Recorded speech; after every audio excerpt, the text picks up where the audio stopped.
Welcome here on the show, 360 Sport on Trust TV. I'm Adini G. Shafe. Well, time to take you around the world of sport. It's happening. We quickly look at those juicy stories there. But we start with that particular sad story that has to do with former Olympian boxer Jerry Okorodudu dies at 64.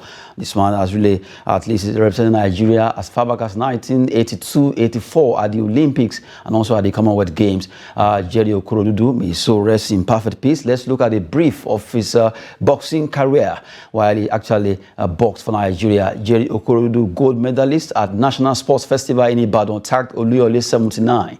Bronze medalist at 1982 Commonwealth Games in Brisbane, Australia. Controversially egged out in the quarterfinals of 1984 Los Angeles Olympic Games at Virgin Hills on split decision of 3-2 by North Korean Sun Sho, which Nigerian camp vehemently protested.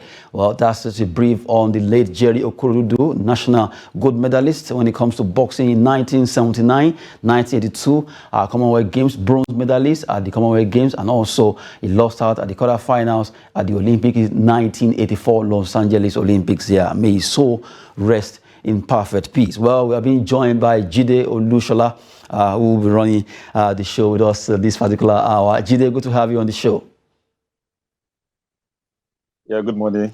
Good to be back again. Yes, we actually started the show with the demise of Jerry Okorodudu, the man that really did well when it comes to boxing for Nigeria. A sad one. Yes, it is a very sad one. I woke up to the news this morning to see that he was dead, and okay, seems his audio is not actually going well the way we planned it, although Jide will still be joining us when he's ready there. Well, we were talking about that's Jerry Okorodudu, the man that died out of partial stroke. And also, Jide, well, you are back now. Let's continue where we stopped. Former Olympian boxer Jerry Okorodudu. Yeah, like I said, it was a very sad news. I woke up to the news this morning that he was dead, and that really broke my heart. Considering the fact that this is one of the legends, or rather, he was one of the legends of boxing in Nigeria, and the circumstances leading to his death is very, very unfortunate. Having been denied his wages for over 10 years or close to 15 years, he was owed by the government, by the sport ministry for about 15 years, and that really probably, he got himself involved in the yard debt. Mentally was down, physically was down, and of course that contributed to his death. Unfortunately, he had to go to court to fight for his rights, and he was being denied his rights by the government. So sad that this had to come to this end, whereby he lost his life, and yet he was not being recognized by the government. He was being owed. So all this is just unfortunate that this had to happen to someone like Jerry, who has paid, right now he has paid the ultimate price, sacrificing for Nigeria, and that is not so nice. And this can also it's spelled juice for every other athlete who might not want to put their life on the line for Nigeria. And I think this high time the government at all levels begin to take this kind of athletes serious. His efforts should not be wasted. And I hope something will come out of this at the end of the day. But unfortunately, he's dead, and it's a very sad one, very, very sad one indeed. He lost his money, he lost everything, but we hope to get good news at the end of the day. But the man is gone now. Even whatever is coming now is late because this illness actually got the best out of him. Started like 2 years ago before he passed on just over there in Lagos. But so painful. May his soul rest in perfect peace. It is our time that we begin to appreciate our sportsmen and women.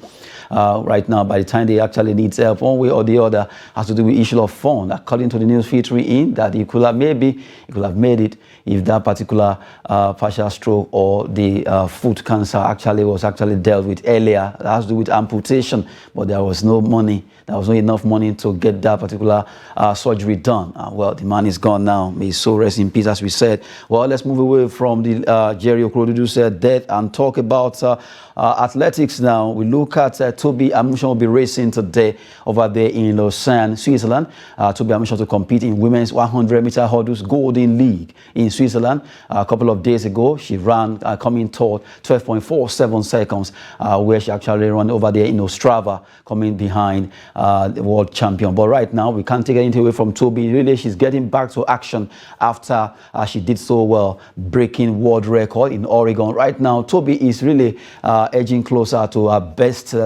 performance this season. Well, she'll be running today. And from the way it is, Jide, are we expecting something spectacular from Toby Amusan? Absolutely. We don't call her Toby Express just for the fun of it. Toby Express, she's always on the move. Though in our last few meets has not been so successful, but that does not take away our prestige, our competitiveness. She's still one of the best, if not the best, hurdlers we have in the world right now. So for the fact that she came to the last meets, I think a week ago or so, doesn't still mean that she cannot win, she cannot do the magic. Of course, we expect her to do the magic. Of course, you can't rule out to be Amusa at the moment, but she's just one of the best hurdlers we have in the world right now. And that fitness, she's very. Okay, well, while we are talking about that, but you look at, there's this Camacho Queen, who has really been a thorn in the flesh. And when it comes to competing at the world level, they've been so close. Though actually she did at least defeated her.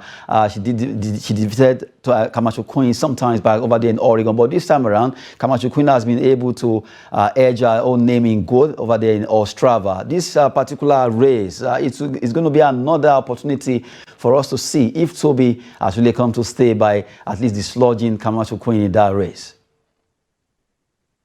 Yes, these two, they're like Messi and Ronaldo of athletics right now, because they go head to head, try to outwit each other on the tracks. And of course, the American in the last 2 meets or so has taken the edge over Amusan. But I think that might change. I pray that will change as well when they meet in Switzerland again for the Golden League. I'm putting my money on Toby. She would not want to be disgraced again. No, she wasn't even disgraced. It was just a bad day of it for her to come third. But then I think she will do well. She will do well in Switzerland. She will. Well, hopefully, Toby Amusan will actually make Nigerians proud by the time that race comes up in Lausanne, Switzerland, at the Golden League. Right now, her best race so far, 12.47 seconds, just on Tuesday, where she ran over there in Ostrava. And we are hoping that she will add more to it by reducing that particular gap. Right now, as we speak, Toby Amusan, she remains world champion when it comes to hurdles, 100 meters for women. We wish her the best in that particular race. Let's go to the big story that will be at least going around when it comes to football in Nigeria. Super Falcons will be going to the World Cup. In fact, they'll be leaving Nigeria on Sunday. But right now, just yesterday, news broke out from one angle to the other. NFF versus Randy Waldrum. We're focusing on that particular story. Jide Olushola, you look at it has been fought and back between NFF and Randy Waldrum. Well, before we actually involve you, let's look at what started from Randy Waldrum when actually said, well, they offered him some player, but he refused. Let's start with Randy Waldrum's statement. After the loss in Morocco, the players had not been paid, so boycotted training before the match against Zambia. My backup goalkeeper, Tochukwu Olue, he spoke to the federation about not getting paid. And they didn't like how she spoke, so they dismissed her from the national team. They eventually let her back only if she wrote an apology letter. Coming from Randy Waldrum now, they wanted me to pick a goalkeeper from Nigeria for the World Cup that I've never seen, has never been in one of our camps. I said no. That my contract says I picked my team, so they retaliated and said that I can't take my assistant coach, Laurent Gregg. That's from Randy Waldrum now. Let's go to how the story actually unfolded. Well, from NFF now, let's look at the fact that the NFF reacts to head coach Randy Waldrum's comment about the Super Falcons preparation for the 2023 FIFA World Cup. Let's look at their reaction now, coming from NFF to Randy Waldrum. Well, we have to first ask, when the European season ended, the man wanted a 2-week camping for only home-based professionals who he already gave very little consideration in his provisional list. Like 2 weeks ago, he released his final list of 23, meaning there was absolutely no need for any camping for home-based against except to simply waste resources. Instead of admitting his glaring deficiencies, he's there shooting his mouth. That's coming from NFF anyway. Well, he knows he will not have Rasheedat Ajibade and Halimatu Ayinde, 2 key players, for the opener against Canada, yet he left out Ngozi Okobi and Regina Osu from the squad. The NFL felt it would make more sense for the 23 to go straight to Australia and camp for 15 to 16 days. acclimatizing to the weather and conditions. The NFL wanted him to groom a home-based goaltender like Chiamaka Nnadozie that was groomed. Let's look at the continuation of that particular statement coming from the NFL spokesperson. Instead, he kept bringing Yewande Balogun, who started as a goalkeeper coach all the time without consideration for a home girl. The same lady has only kept goal in one friendly in over 2 years, and only because Chiamaka was badly injured in a friendly in Mexico this year. His outbursts are nothing but an afterthought. He's talking only 3 days to the team's departure to the World Cup. Randy says he doesn't know any home-based goalkeeper, but could pick likes of Tosin Demehin, Rafiat Umran, and Deborah Abiodun from the same under-20 you sported them. There is no need to say more. The Women's World Cup is around the corner, and he should simply concentrate on the task at hand. Lushala, this is a real big one right now, because a lot of people are already saying this could affect the ladies, looking at the way NFF and Randy Waldrum are really going through a lot of issues here and there. But from the way it is, we just have to clear this. What is happening? Just a few days to go to the World Cup. Okay, while we're actually waiting for Jide there to join us again. But really, those write-ups coming from NFF and also the one from the man of the moment, that is Randy Waldrum, the coach of Super Falcons, stating that, well, a lot of things, they wanted him to pick some players. He didn't want to pick them because they are not at their best, according to him. And that's why he's actually standing by the 23-man list that I actually released. Well, from that particular list, Ngozi Okobi couldn't make it, and that has really caused a lot of outcry from Nigerians. Well, from the way it is right now, NFF also responded to that particular story, and it seems from the way it is, it's a big one, because going to the World Cup and you're having such issue on ground, well, it's not really going well for Nigerian ladies. It won't be fine at all if we don't quickly nip this in the bud, so that the ladies will not psychologically feel the coach is having issues with NFF, and that could actually speak a lot concerning that team's performance over there in Australia, New Zealand World Cup that is coming up. It's starting so soon, and right now we are seeing this particular issue coming up. This is not the best time to see such an issue coming up concerning Nigerian team, that's the Super Falcons, knowing fully well that they are going to the World Cup.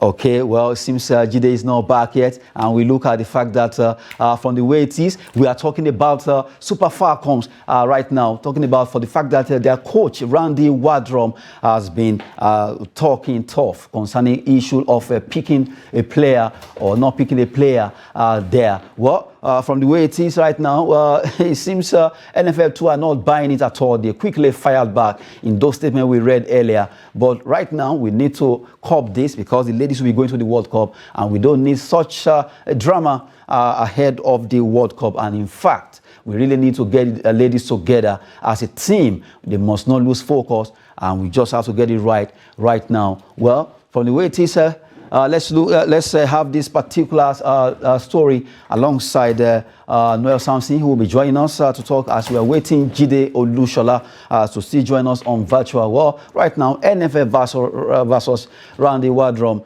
This is not the best time to have this issue coming up, because we are preparing for the World Cup, and it doesn't speak well at all to see such an issue affecting our players, because, well, it's going to be a bad one right now, a bad one, looking at the fact that the Super Falcons may just psychologically lose focus, and we want to see if they can do it in this World Cup, even though they've been looking at getting to semi-final. From the way it is, Noel Samson, this is a big issue coming up, just a few days to the World Cup. It's really serious. I don't know what's happening within the NFF and the coach. I think what has to be done is they just have to just sit on a round table and just resolve everything, because you cannot expect us to have a new coach just some days to the World Cup. No, they are not even talking about the new coach. Just that the issue on ground about what he said and about what NFF said, a bit contradictory one way or the other. Everybody is actually claiming one right or the other. What if he decides to go? They want to walk away, right? Yes. What if that's okay because of all this controversy? We have assistants there. They'll take over. No. See, either having an assistant or not, you don't expect him, NFF and him having issues like this, and if he decides, let's say, assume he decides to walk away now, he's an assistant. Can assistant fill the position of even the main himself, coach? let's be candid with ourselves. Even the one Randy Waldrum, the truth is,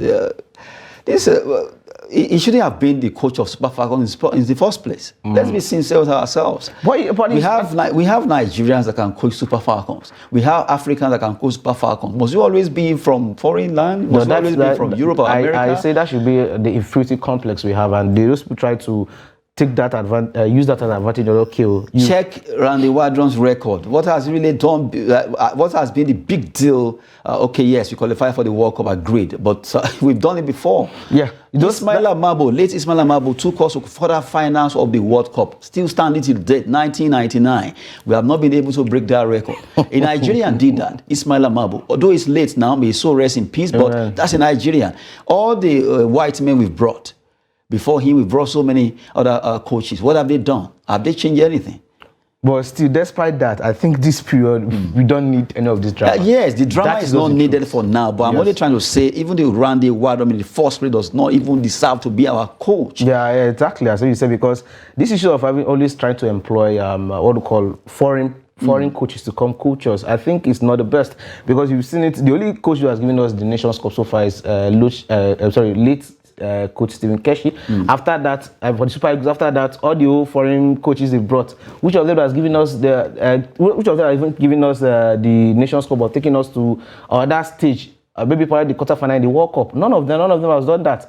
But our own local coach, which is Stephen Keshi, did that, was give us the Nations Cup in 2013. So I think that should be applicable to the to all aspects of the football, either the female or the male. Make sure you have these are local, these are indigenous coaches. They are actually good, actually. Let's begin to at least believe in ourselves. We've been talking concerning Randy Waldrum versus NFF. Jide Olushola, a big drama ensuing there in between the two. Drama, and it's just unfortunate that at this stage, less than 20 days to the World Cup, the NFF and the coach are having a war of words. I'm sure if the NFF had their ways of anything, they could have sacked the coach probably if they're like 4 months to the tournament. But then initially when the Waldrum was appointed, I wondered why they appointed a college coach who has not coached any national team before in his entire career. Nigeria is going to be the first coach to be coaching, and it was a very, very questionable appointment. I wonder the kind of I wonder who recommended Coach Randy Waldrum to the NFF for him to be employed. He has not won anything. He has not won anything as a coach. Probably, or maybe all these college games. I don't know maybe about that, but on the national level, Nigeria is the first country. So I'm wondering, and it's the fact that he brought out his own a final list without having to bring in a larger squad and see who is fit and who is not fit. He already made up his mind to just straight up without even inviting a large squad. Then he will now pick out his best players. He just came out with a 23-man squad and straight up like that. This is the first time we have seen such. Normally, coaches are bringing maybe 35 players to the camp, then they'll not pick their best 23. But he just came along and just brought in his own 23. There was no input from the. Of course, I don't support the NFL trying to impose players on him. But then you need the input of the technical department of the NFF. People come together and see, okay, what players we need. How can you drop your best player of the Nations Cup in Morocco? Talking about Okobi, it still baffles me that girl was dropped. This was the best player that played well for Nigeria at the Nations Cup in Morocco, and yet you drop this kind of player. And then it's a very strange list. Yes, the players he called up, they are good enough. Of course, they can do the job, but it cannot still leave your best player, Okobi, out of the national team for whatever reason. And then they step up from the NFF, they say that they should bring in one player, one goalkeeper, and the other. I don't know why they employed Waldrum in the first place. He's not just fit to play for Nigeria. I just pray we do well in Australia or New Zealand. I just pray we do well. But at all, like we say, we'll play our 3 matches, and that is it. I'll leave granted 3 matches in during the World Cup. Beyond that is extra. But I just pray that this does not affect the team, the locker room, and it does not affect the team creation, because right now the news come for that camp is not encouraging, and that can also affect their performance at the World Cup. I just pray all this is settled on time before they travel to Australia on Sunday. Yes, and good one for the NFF to say that let the girls have on time now, so that they can get to the weather in Australia, and I'll get used to the weather, and of course be able to react, whatever they need to do, just get used to the environment. That's very fair. 20 days. I don't think they've done this before, whereby players will go to the host nation 20 days before the tournament. But this is a very good for NFF for them to get used to the environment. But by and large, what is going for them from the camp is not encouraging. But I pray it is made to the board on time for the interest of the national team at the World Cup. Now, someone actually asked the question, what if Randy Waldrum decides to walk away? Who takes over? I actually replied, the assistant should take over. If he decides to walk away, all well and good. Somebody will come up. The last World Cup. No, sorry. When Spain was going to the World Cup 8 years ago, of course, they sacked that coach a day to the World Cup and brought in another coach. So if he decides to walk away, all well and good.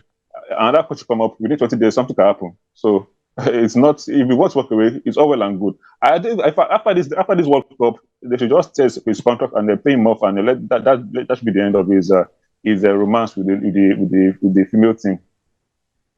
Okay, good one there coming from Jide Olushola. Really, it has been a big one looking at that particular issue with NFF and between NFF and Randy Waldrum. Jide Olushola, our time is really up. We just have to let it go. Thank you so much for joining us on the show. Yeah, thank you for having me.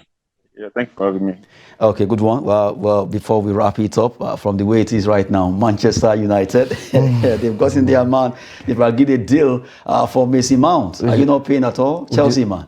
If there's word apart from being pained, I think I will use that word, because when I saw the news yesterday, I felt betrayed, because he's been in Chelsea. You felt betrayed? Yeah, because I felt months, because he has been in Chelsea right from when he was still a young, probably 4 or 5 or 6, 7, like with that age, and now just to increase the salary, probably then that's where you are let him go. It's really painful. And look at him in this. It's so painful. So painful. Very painful. Other player that left Chelsea, I wasn't okay. Probably Havertz, he just joined. But this guy is a Chelsea fan, either you like it or not. But because of Joe, you are just letting him go like that. It's really bad. I don't know really what's wrong with the man. That scouting. You are really paying. Let's not leave it that way. Chelsea fans out there, a lot of them are not too happy for the fact that Mason Mount is joining Manchester United. That's football. You never tell. Anything can happen. We just have to wrap it up there. Jide Olushola joining us via Zoom, and also Noel Samson, the Chelsea man who is really paying. Thanks so much. And Adeni G. Shafe. Thanks for watching.